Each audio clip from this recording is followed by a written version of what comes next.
जिसके होने से मैं सुकून में हूँ। ए अल्लाह, उसे हमेशा अपने अमान में रखना। कुरान पाक ने मियाँ बीवी के बारे में जो तस्वर दिया वो आज तक कोई दूसरा मुआशरा नहीं कर सका। कुरान पाक ने मियाँ बीवी के बारे में कहा, वो तुम्हारा लिबास है और तुम उनका लिबास हो। लिबास से तशबीह देने में हिकमतें हैं। एक ये कि लिबास से इंसान को जीनत मिलती है, लिबास से उसके ऐब छुपते हैं, और दूसरी बात ये कि इंसान के जिस्म के सबसे ज़्यादा करीब उसका लिबास होता है। तो बीवी को खावंद के लिए लिबास कहा और खावंद को बीवी के लिए लिबास कहा। शौहर के लिए बीवी से बढ़कर और बीवी के लिए शौहर से बढ़कर कोई दोस्त नहीं हो सकता। अगर आपस में मशवरा करके जिंदगी के फैसले मिलकर किए जाए तो जिंदगी बहुत पुरसुकून गुजरे। हजरत आयशा रज़ी अल्लाह अन्हा से रिवायत थे, वो नबी करीम सल्लल्लाहु अलैहि वसल्लम के साथ एक सफ़र में थी। फरमाती है कि मैंने हुजूर के साथ दौड़ का मुकाबला किया तो मैं आपसे आगे निकल गई और जीत गई। फिर जब मेरा जिस्म ज़रा भारी हो गया तो हमारा एक और मुकाबला हुआ, मगर इस बार आप मुझसे जीत गए। आप सल्लल्लाहु अलैहि वसल्लम ने फरमाया, ये तुम्हारी उस जीत का बदला है। औरत नाज से गूंदी गई है और नाज की हकदार है।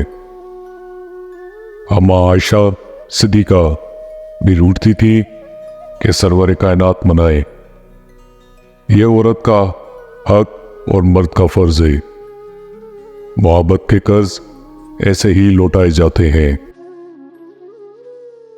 समझदार बीवी वो होती है जो जिंदगी के मामलात में हमेशा खावंद को बड़ा बनाकर रखे, क्योंकि खावंद को अल्लाह ने मर्तबे में बड़ा बनाया है।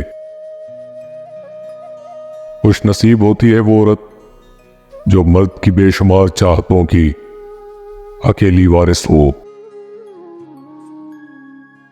बाप के बाद अच्छा शौहर बीवी के सर की छत होता है, उसका मान होता है।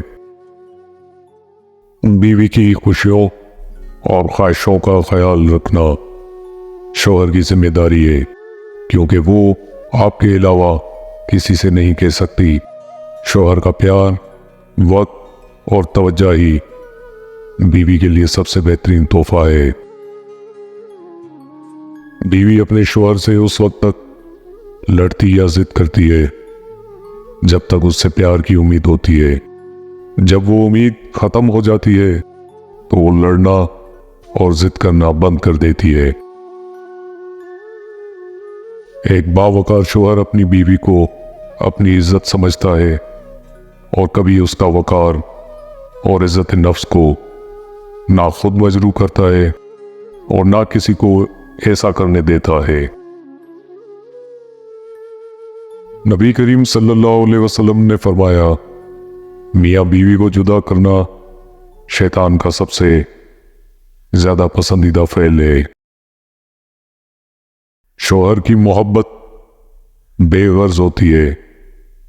वो मेहनत करता है तो अपने लिए नहीं, उसके जहन में अपना ख्याल नहीं होता कि मैं अपने लिए कुछ करूं। वो अपने बीवी बच्चों का सोचता है कि मैं उनके लिए आसानियां पैदा करूं, मेरे बाद मेरे बीवी बच्चे किसी के मोहताज ना हो। वो इस बात को अपने जहन में रखकर चांद लड़ाता है, यहाँ तक कि उसकी जिंदगी की शाम हो जाती है, लेकिन उसकी फिक्र और कोशिश खत्म नहीं होती। बीवी शौहर के लिए एक आजमाइश है। इस आजमाइश को जितना वो समझेगा, उसके करीब रहेगा, उतनी ही वो आसान होगी, और जितना इससे दूर होगा جتنا اس سے الجھے گا اتنی ہی وہ مشکل ہوگی۔